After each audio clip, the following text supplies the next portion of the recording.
ರೈತರು, ಶಿಕ್ಷಕರು, ಸೈನಿಕರು ದೇಶದ ರಕ್ಷಕರು ಎಂದು ಮುಖ್ಯಮಂತ್ರಿ ಸಿದ್ದರಾಮಯ್ಯ ಅವರು ಮೆಚ್ಚುಗೆ ವ್ಯಕ್ತಪಡಿಸಿದರು. ಬೆಳಗಾವಿಯಲ್ಲಿ ಕೃಷಿ ಇಲಾಖೆ ಸಹಾಯಧನದಡಿಯಲ್ಲಿ ಸುಮಾರು 400 ಕೋಟಿ ವೆಚ್ಚದ ಕೃಷಿ ಯಂತ್ರ ಮತ್ತು ಸಲಕರಣೆಗಳನ್ನು ರೈತರಿಗೆ ವಿತರಿಸಿ ಮಾತನಾಡಿದರು.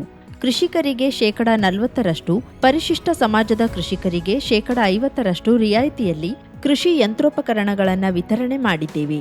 ಕೃಷಿ ಕಾರ್ಮಿಕರ ಕೊರತೆಯಿಂದಾಗಿ ಕೃಷಿ ಯಂತ್ರಗಳ ಮೇಲಿನ ಅವಲಂಬನೆ ಹೆಚ್ಚಾಗಿದೆ. ಹೀಗಾಗಿ ರಿಯಾಯಿತಿ ಬೆಲೆಯಲ್ಲಿ ಕೃಷಿ ಯಂತ್ರಗಳ ವಿತರಣೆ ಸರ್ಕಾರ ಮಾಡುತ್ತಿದೆ ಎಂದರು. ಕೃಷಿ ಭಾಗ್ಯವನ್ನ ಒಣ ಕೃಷಿ ಬೆಳೆಗಾರರಿಗೆ ಜಾರಿಗೆ ತಂದಿದ್ದೇವೆ. ಕಳೆದ ವರ್ಷ 25,000ಕ್ಕೂ ಹೆಚ್ಚು ಕೃಷಿ ಹೊಂಡ ಮಾಡಿಸಿದ್ದೇವೆ. ಈ ವರ್ಷ ಇದು ಇನ್ನೂ ಹೆಚ್ಚಾಗುತ್ತದೆ. ಕೃಷಿ ಹೊಂಡ ಬಹಳ ಉಪಯುಕ್ತ ಯೋಜನೆಯಾಗಿದೆ ಎಂದು ತಜ್ಞರು ವರದಿ ನೀಡಿದ್ದಾರೆ ಎಂದರು. ಈಗ ಆಹಾರ ಉತ್ಪಾದನೆಯಲ್ಲಿ ಸ್ವಾವಲಂಬಿಯಾಗಿದ್ದೇವೆ. ನಮ್ಮ ಸರ್ಕಾರ ಬಂದ ಮೇಲೆ ಆಹಾರ ಉತ್ಪಾದಕರಾದ ನಿಮ್ಮ ಕಾರಣದಿಂದ 10 ಕೆಜಿ ಅಕ್ಕಿ ಕೊಡುವ ಅನ್ನಭಾಗ್ಯ ಯೋಜನೆಯನ್ನು ಕೊಡಲು ಶುರು ಮಾಡಿದ್ದೆವು ಎಂದರು. ನೀರಾವರಿ ಯೋಜನೆಗಳಿಗೆ ನಮ್ಮ ಸರ್ಕಾರ 23,000 ಕೋಟಿ ಖರ್ಚು ಮಾಡುತ್ತಿದೆ. ಭದ್ರಾ ಮೇಲ್ದಂಡೆ ಯೋಜನೆಗೆ ಇವತ್ತಿನವರೆಗೂ 1 ಪೈಸೆಯನ್ನು ಕೇಂದ್ರ ಸರ್ಕಾರ ಕೊಟ್ಟಿಲ್ಲ. ಮಹದಾಯಿ, ಮೇಕೆದಾಟು ಯೋಜನೆಗೆ ಕೇಂದ್ರ ಸರ್ಕಾರ ಒಪ್ಪಿಗೆಯನ್ನೇ ಕೊಡುತ್ತಿಲ್ಲ. ಕೇಂದ್ರ ಸರ್ಕಾರ ಒಪ್ಪಿಗೆ ಕೊಟ್ಟರೆ ತಕ್ಷಣ ಈ ಎಲ್ಲ ನೀರಾವರಿ ಯೋಜನೆಗಳನ್ನು ಆರಂಭಿಸಲು ಸರ್ಕಾರ ಸಿದ್ಧವಿದೆ ಎಂದು ಘೋಷಿಸಿದ್ರು. ಇವತ್ತು ರೈತರಿಗೆ ಬೆಳಗಾವಿ ವಿಭಾಗದ ರೈತರು ಅವರೆಲ್ಲರೂ ಕೂಡ ಕೃಷಿ ಯಂತ್ರ ಉಪಕರಣಗಳನ್ನು ವಿತರಣೆ ಮಾಡಿದ್ದೇವೆ. ಇದನ್ನ ಕಳೆದ ವರ್ಷನೂ ಕೂಡ ವಿತರಣೆ ಮಾಡಿದ್ದು, ಈ ವರ್ಷನೂ ಕೂಡ ವಿತರಣೆಯನ್ನು ಮಾಡಿದ್ದೇವೆ. ನಮ್ಮ ದೇಶ ಕೃಷಿ ಪ್ರಧಾನವಾದಂಥ ದೇಶ. ಸುಮಾರು 62% ಕೃಷಿ ಮೇಲೆ ಅವಲಂಬನೆ ಆಗಿದ್ದಾರೆ. ಪಟ್ಟಣದಲ್ಲಿರೋರು 38 ಜನ ಅಷ್ಟೇ. ಹಳ್ಳಿಗಳಲ್ಲಿ ಇನ್ನೂ 62 ಜನ ವಾಸ ಮಾಡ್ತಾ ಇದ್ದಾರೆ, ಕೃಷಿ ಮೇಲೆ ಅವಲಂಬನೆಯನ್ನ ಆಗಿದ್ದಾರೆ. ಒಂದು ಕಾಲದಲ್ಲಿ ಸುಮಾರು 80% ಕೃಷಿ ಮೇಲೆ ಅವಲಂಬನೆ ಆಗಿದ್ರು, ಈಗ ಕಡಿಮೆ ಆಗ್ತಾ ಇದೆ. ಕಾರಣ ಯಾಕಪ್ಪ ಅಂತಂದ್ರೆ ಬಹಳ ಜನ ಕೃಷಿ ಮೇಲೆ ಅವಲಂಬನೆ ಆಗಿದ್ದಂತ ಜನ ನಗರ ಪ್ರದೇಶಗಳಿಗೆ ವಲಸೆ ಬಂದದ್ರಿಂದ, ಕೃಷಿಯನ್ನ ಬಿಟ್ಟಿದ್ರಿಂದ ಕೃಷಿ ಮೇಲೆ ಅವಲಂಬನೆ ಆಗಿರ್ತಕ್ಕಂಥವ್ರ ಸಂಖ್ಯೆ ಕಡಿಮೆ ಆಗ್ತಾ ಇದೆ. ಕರ್ನಾಟಕದಲ್ಲಿ ಒಣ ಬೇಸಾಯ ಮಾಡೋರೇ ಜಾಸ್ತಿ ಇರ್ತಕ್ಕಂಥದ್ದು, ನೀರಾವರಿ ಬೇಸಾಯ ಮಾಡ್ತಕ್ಕಂಥದ್ದು ಬಹಳ ಕಡಿಮೆ. ಸುಮಾರು 64% ಜನ ಒಣ ಬೇಸಾಯವನ್ನ ಮಾಡ್ತಕ್ಕಂಥ ರೈತರು ಇರ್ತಕ್ಕಂಥದ್ದು. 36% ಜನ ಮಾತ್ರ ನೀರಾವರಿ ಪ್ರದೇಶವನ್ನು ಹೊಂದಿದ್ದು ನೀರಾವರಿ ವ್ಯವಸಾಯವನ್ನು ಮಾಡ್ತಕ್ಕಂಥ ರೈತರು. ಅದರಿಂದ ಯಾರು ಒಣ ಬೇಸಾಯದ ಮೇಲೆ ಅವಲಂಬನೆ ಆಗಿದ್ದಾರೆ ಆ ರೈತರಿಗೆ ಸಹಾಯ ಮಾಡಬೇಕಾಗಿರ್ತಕ್ಕಂಥದ್ದು ಸರ್ಕಾರದ ಜವಾಬ್ದಾರಿ. ಅಷ್ಟೇ ಅಲ್ಲ, ಒಟ್ಟಾರೆಯಾಗಿ ಕೃಷಿಗೆ ನಮ್ಮ ಸರ್ಕಾರ ಹೆಚ್ಚು ಒತ್ತನ್ನ ಕೊಡ್ತಕ್ಕಂಥ ಕೆಲಸವನ್ನು ಮಾಡ್ಕೊಂಡು ಬಂದಿದೆ. ನಾವೀಗ ಪುಸ್ತಕ ಬಿಡುಗಡೆ ಮಾಡಿದ್ರು, ಪುಸ್ತಕ ಕೊಟ್ಟಿದ್ದಾರೆ. ಅದು 1913ನೇ ಇಸ್ವಿಯಿಂದ 2013ವರೆಗೆ ಒಂದು ಶತಕ ಕೃಷಿ ಹೆಂಗೆ ನಡೆದು ಬಂತು ಅನ್ನೋದನ್ನೆಲ್ಲ ಕೊಟ್ಟಿದ್ದಾರೆ. ಈಗ 11 ದಶಕಗಳಾಗಿದ್ದಾವೆ. ಕೃಷಿ ಸೇವೆಯನ್ನು ಮಾಡಲಿಕ್ಕೆ ಪ್ರಾರಂಭ ಮಾಡಿ 11 ದಶಕಗಳಾಗಿದ್ದಾವೆ. 23ಕ್ಕೆ ನಮ್ಮ ಸರ್ಕಾರ ಹಿಂದೆ ಇದ್ದಾಗ ಮತ್ತೆ ಈಗ ಕೃಷಿ ನಮ್ಮ ಆದ್ಯತಾ ಕಾರ್ಯಕ್ರಮ. ಕೃಷಿ ರೈತರಿಗೆ ಹೆಚ್ಚು ಒತ್ತಾಸೆಯನ್ನ ಕೊಡ್ತಕ್ಕಂಥದ್ದು, ನೀರಾವರಿಗೆ ಹೆಚ್ಚು ಆದ್ಯತೆಯನ್ನು ಕೊಡ್ತಕ್ಕಂಥದ್ದು ನಾವು ಮಾಡ್ತಾ ಇದ್ದೀವಿ. ಸಂವಿಧಾನ ಶಿಲ್ಪಿ ಡಾಕ್ಟರ್ BR ಅಂಬೇಡ್ಕರ್ ತಿಳಿಸಿದಂತೆ ಶಿಕ್ಷಣ, ಸಂಘಟನೆ, ಹೋರಾಟಗಳು ಶೋಷಿತ ವರ್ಗಗಳಿಗೆ ಮೂಲ ಮಂತ್ರವಾಗಬೇಕು. ಆಗ ಮಾತ್ರ ಗುಲಾಮಗಿರಿಯನ್ನ ನೀಗಿಸಿ ಸ್ವಾಭಿಮಾನದ ಬದುಕು ಕಟ್ಟಿಕೊಳ್ಳಲು ಸಾಧ್ಯ ಎಂದು ಮುಖ್ಯಮಂತ್ರಿ ಸಿದ್ದರಾಮಯ್ಯ ತಿಳಿಸಿದರು.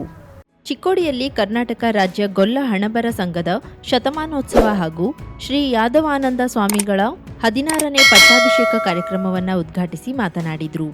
ಸಂವಿಧಾನ ಶಿಲ್ಪಿ ಡಾಕ್ಟರ್ BR ಅಂಬೇಡ್ಕರ್ ದಲಿತರು, ಹಿಂದುಳಿದ ವರ್ಗದವರು, ಅಲ್ಪಸಂಖ್ಯಾತರು, ಅವಕಾಶ ವಂಚಿತರು ಸಮಾಜದಲ್ಲಿ ಏಳಿಗೆಯನ್ನ ಕಾಣಲು ಶಿಕ್ಷಣ ಅತ್ಯಗತ್ಯ. ಶಿಕ್ಷಣ, ಸಂಘಟನೆ, ಹೋರಾಟ ಎಂಬ 3 ಮಂತ್ರಗಳನ್ನ ಶೋಷಿತ ವರ್ಗಗಳಿಗೆ ಬೋಧಿಸಿದ್ದಾರೆ. ಸಮಾಜದಲ್ಲಿ ಅಸಮಾನತೆ ಸಾಕಷ್ಟಿದೆ. ಬಹುಸಂಖ್ಯಾತರು ಅಕ್ಷರ ಸಂಸ್ಕೃತಿಯಿಂದ ವಂಚಿತರಾಗಿದ್ದಾರೆ. ಮನುಸ್ಮೃತಿಯ ಪಾಲನೆಯಿಂದ ಸಮಾಜದಲ್ಲಿ ತಂದು ಬ್ರಾಹ್ಮಣರು, ವೈಶ್ಯರು, ಕ್ಷತ್ರಿಯರು ಹಾಗೂ ಶೂದ್ರರು ಎಂದು ಚತುರ್ವರ್ಣ ಪದ್ಧತಿಯನ್ನ ಜಾರಿಗೆ ತಂದು ಶೂದ್ರರನ್ನ ಶಿಕ್ಷಣದ ಅವಕಾಶವನ್ನ ನೀಡಲಾಗಿರಲಿಲ್ಲ. ಆದ್ದರಿಂದ ಸಮಾನ ಅವಕಾಶ ಹಾಗೂ ಶಿಕ್ಷಣ ಪಡೆದ ವರ್ಗಗಳಷ್ಟೇ ಸಮಾಜದಲ್ಲಿ ಉನ್ನತಿಯನ್ನ ಕಾಣಲು ಸಾಧ್ಯವಾಯಿತು ಎಂದರು. ಸಾಮಾಜಿಕ, ಶೈಕ್ಷಣಿಕ ಹಾಗೂ ಆರ್ಥಿಕ ಅಸಮಾನತೆ ಇರುವ ವೈರುಧ್ಯದ ಸಮಾಜದಲ್ಲಿ ಕಾಲಿಡುತ್ತಿದ್ದೇವೆ ಎಂದು ಡಾಕ್ಟರ್ BR ಅಂಬೇಡ್ಕರ್ ಅವರು ತಿಳಿಸಿದರು. ಸಾಮಾಜಿಕ, ಶೈಕ್ಷಣಿಕ ಹಾಗೂ ಆರ್ಥಿಕ ಸಮಾನತೆ ಬಂದಾಗ ಮಾತ್ರ ಸಮಾಜ ಅಭಿವೃದ್ಧಿ ಸಾಧ್ಯ. ಸಮಾಜದಲ್ಲಿ ಅವಕಾಶ ವಂಚಿತರಿಗೆ, ಬಡವರಿಗೆ, ಶೋಷಿತರಿಗೆ ಸಮಾನ ಅವಕಾಶ ಹಾಗೂ ಸಮಾನತೆಯನ್ನು ಪಡೆಯಲು ಹೋರಾಟ ಮಾಡಬೇಕು ಎಂದರು.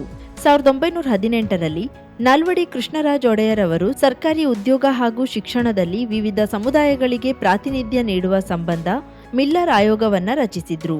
ಬ್ರಾಹ್ಮಣೇತರ ಸಮುದಾಯಗಳಿಗೆ 75% ಉದ್ಯೋಗ ಹಾಗೂ ಶಿಕ್ಷಣದಲ್ಲಿ ಮೀಸಲಾತಿಯನ್ನ ನೀಡಲಾಯಿತು. ನಂತರ ಮೀಸಲಾತಿ ಸೌಲಭ್ಯಕ್ಕಾಗಿ ಹಲವು ಆಯೋಗಗಳನ್ನು ರಚಿಸಲಾಗಿದೆ.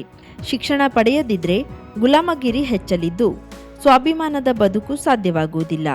ಶಿಕ್ಷಣ ಪಡೆದಿದ್ದರಿಂದ ಮಾತ್ರ ಮುಖ್ಯಮಂತ್ರಿಯ ಹುದ್ದೆಗೇರಲು ಸಾಧ್ಯವಾಯಿತು ಎಂದು ಮುಖ್ಯಮಂತ್ರಿಗಳು ತಮ್ಮ ಅನುಭವವನ್ನು ಹಂಚಿಕೊಳ್ಳುತ್ತಾ ಶಿಕ್ಷಣದ ಮಹತ್ವವನ್ನು ಸಭಿಕರಿಗೆ ವಿವರಿಸಿದ್ರು.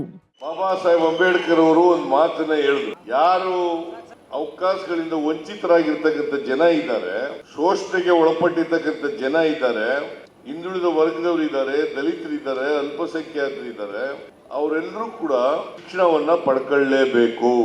ಅವರು 3 ಮಂತ್ರಗಳನ್ನ ನಮಗೆ ಹೇಳ್ಕೊಟ್ಬಿಟ್ಟು ಹೋದ್ರು. ಒಂದು ಶಿಕ್ಷಣ, ಎರಡನೇದು ಸಂಘಟನೆ, ಮೂರನೇದು ಹೋರಾಟ. ಇವತ್ತು ಸಮಾಜದಲ್ಲಿ ಅಸಮಾನತೆ ಇದೆ. ಈ ಅಸಮಾನತೆ ನಿರ್ಮಾಣ ಆಗಲಿಕ್ಕೆ ಕಾರಣ ಏನು? ಕೆಲವರು ಮಾತ್ರ ಮುಂದುವರೆದು ಬಹುಸಂಖ್ಯಾತ ಜನರು ಹಿಂದುಳಿದಿರೋದು ಯಾಕೆ? ಕಾರಣ ಯಾಕಪ್ಪ ಅಂತಂದ್ರೆ ಬಹುಸಂಖ್ಯಾತ ಜನರು ಅಕ್ಷರ ಸಂಸ್ಕೃತಿಯಿಂದ ವಂಚಿತರಾಗಿದ್ರು. ದಲಿತರು, ಹಿಂದುಳಿದವರು, ಅಲ್ಪಸಂಖ್ಯಾತರು, ಶೂದ್ರ ಜನಾಂಗ ಎಲ್ಲ ಶೂದ್ರರು ಕೂಡ. ಯಾಕಂದ್ರೆ ನಮ್ಮಲ್ಲಿ 4 ವರ್ಣಗಳಿದಾವೆ. ಚತುರ್ವರ್ಣ ಪದ್ಧತಿ ಅಂತ ಮಾಡ್ಬಿಟ್ಟು, ಚತುರ್ವರ್ಣ ಪದ್ಧತಿನಲ್ಲಿ ಬ್ರಾಹ್ಮಣರ ಮೇಲೆ, ಆಮೇಲೆ ವೈಶ್ಯರು, ಆಮೇಲೆ ಕ್ಷತ್ರಿಯರು, ಆಮೇಲೆ ಶೂದ್ರರು. ನಾವೆಲ್ಲ ಶೂದ್ರರು.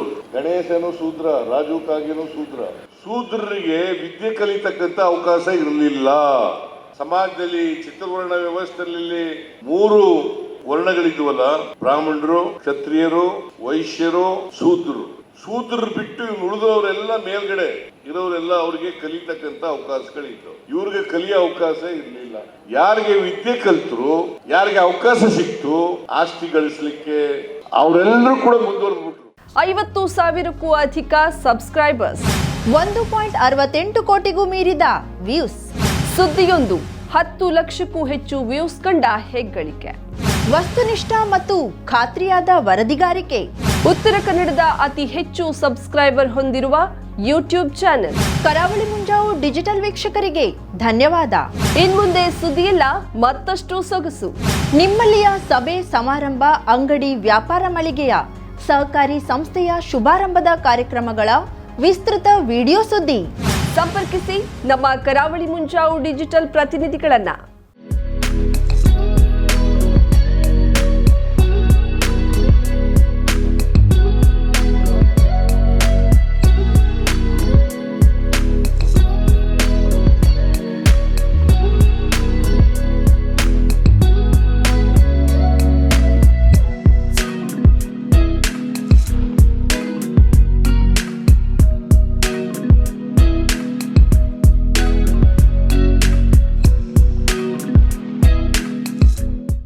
ಸಮಾರಂಭ ನಿಮ್ಮದು, ಸಂಭ್ರಮ ನಮ್ಮದು. ನೋಡ್ತಾ ಇರಿ ಕರಾವಳಿ ಮುಂಜಾವು ಡಿಜಿಟಲ್.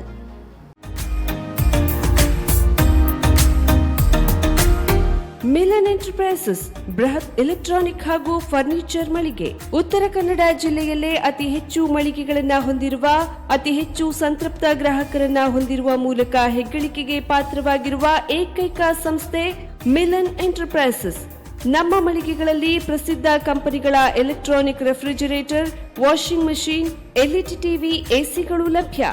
ಭಾರತದ ಕರಾವಳಿ ಹವಾಮಾನಕ್ಕೆ ಹೊಂದಿಕೊಳ್ಳುವ ನಂಬರ್ 1 ಬ್ರ್ಯಾಂಡ್ ಆದ ಗೋದ್ರೇಜ್ ಕಂಪನಿಯ ಕಪಾಟು, ಆಫೀಸ್ ಟೇಬಲ್, ಆಫೀಸ್ ಚೇರ್, ಬ್ಯಾಂಕ್ಗಳಿಗೆ ಹಾಗೂ ಚಿನ್ನದ ಅಂಗಡಿಗಳಿಗೆ ಬೇಕಾಗುವ ಸೇಫ್ ಲಾಕರ್ಗಳು ಅತಿ ಕಡಿಮೆ ಬೆಲೆಯಲ್ಲಿ ಲಭ್ಯವಿದೆ. Teak wood sofa set, wooden dining table ಹಾಗೂ ಗ್ರಾಹಕರಿಗೆ ಬೇಕಾಗುವ ಅಳತೆಯಲ್ಲಿ ನಿಮ್ಮ ಮನೆಗೆ ಹೊಂದಿಕೊಳ್ಳುವ ಹಾಗೆ ಫರ್ನಿಚರ್ ಗಳನ್ನ ಮಾಡಿಕೊಡಲಾಗುವುದು. ಕಸ್ಟಮೈಸ್ಡ್ ಕಿಚನ್, ವಾರ್ಡ್ರೋಬ್ ಗಳನ್ನ ಅತಿ ಹೆಚ್ಚು ವರ್ಷಗಳ ಕಾಲ ಬಾಳಿಕೆ ಬರುವ ಹಾಗೆ ವಾರಂಟಿಯೊಂದಿಗೆ ಮಾಡಿಕೊಡಲಾಗುವುದು. ನಮ್ಮಲ್ಲಿ ಡ್ಯೂರಾಫ್ಲೆಕ್ಸ್, ಗೋದ್ರೇಜ್ ಕಂಪನಿಯ memory foam mattress, orthopedic mattress, spring ಮ್ಯಾಟ್ರೆಸ್ಗಳು ಕಡಿಮೆ ಬೆಲೆಯಲ್ಲಿ ಲಭ್ಯ. ವಿವಿಧ ಕಂಪನಿಗಳ ನವೀನ ಮಾದರಿಯ ಮಿಕ್ಸರ್, ಗ್ರೈಂಡರ್, ಫ್ಯಾನ್, ಕುಕ್ಕರ್, ತವಾ, ಫ್ಲಾಸ್ಕ್, ಮೈಕ್ರೋ ಓವೆನ್ಗಳು ಲಭ್ಯವಿದೆ. 0% ಬಡ್ಡಿಯೊಂದಿಗೆ ಸ್ಥಳದಲ್ಲಿಯೇ ಬಜಾಜ್ ಫೈನಾನ್ಸ್ ನಿಂದ ಸಾಲ ಸೌಲಭ್ಯವಿದೆ. ಮಿಲನ್ ಎಂಟರ್ಪ್ರೈಸಸ್ ನಲ್ಲಿ ಖರೀದಿ ಮಾಡುವ ಗ್ರಾಹಕರಿಗೆ ಡಿಸ್ಕೌಂಟ್ ಮತ್ತು ಗಿಫ್ಟ್ ಜೊತೆಗೆ ಪ್ರತಿ 2,000 ರೂಪಾಯಿಗಳ ಖರೀದಿಗೆ ಒಂದು ಬಂಪರ್ ಲಕ್ಕಿ ಡ್ರಾ ಕೂಪನ್ ನೀಡಲಾಗುವುದು. ಈ ಲಕ್ಕಿ ಡ್ರಾನಲ್ಲಿ 7 ಲಕ್ಷದವರೆಗೆ ಬಹುಮಾನ ಗೆಲ್ಲುವ ಅವಕಾಶ ನಿಮ್ಮದಾಗಿರುತ್ತದೆ. ಲಕ್ಕಿ ಡ್ರಾದಲ್ಲಿ 1 ಕಾರ್, 2 ಬೈಕ್ ಮತ್ತು ರೆಫ್ರಿಜಿರೇಟರ್, ವಾಷಿಂಗ್ ಮಷಿನ್ ಸೇರಿದಂತೆ 30 ಲಕ್ಕಿ ಗ್ರಾಹಕರಿಗೆ ಬಹುಮಾನ ಗೆಲ್ಲುವ ಅವಕಾಶ. ಗ್ರಾಹಕರ ಸಂತೃಪ್ತಿಗೆ ನಮ್ಮ ಮೊದಲ ಆದ್ಯತೆ ಎನ್ನುವುದು ಮಿಲನ್ ಎಂಟರ್ಪ್ರೈಸಸ್ನ ವಾಕ್ಯ. ಉತ್ತರ ಕನ್ನಡ ಜಿಲ್ಲೆಯ ನಮ್ಮ ಶೋರೂಮ್ಗಳಾದ old Mahalakshmi super market, Mulla stop ಹತ್ತಿರ, ಕಾಜುಬಾಗ್, ಕಾರವಾರ, ಅಗ್ರಿಕಲ್ಚರ್ ಆಫೀಸ್ ಎದುರುಗಡೆ, ಮಾಸ್ತಿಕಟ್ಟೆ ರೋಡ್, ಹೊನ್ನಾವರ, ಸೀಮಾ ಕಾಂಪ್ಲೆಕ್ಸ್ ಹತ್ತಿರ, Moni Basti main road, Bhatkal, Indian bank ಎದುರು, CP Bazar road, Sirsi, JS building, JN road, Dandeli, KS building, Motikeri road, Haliyal.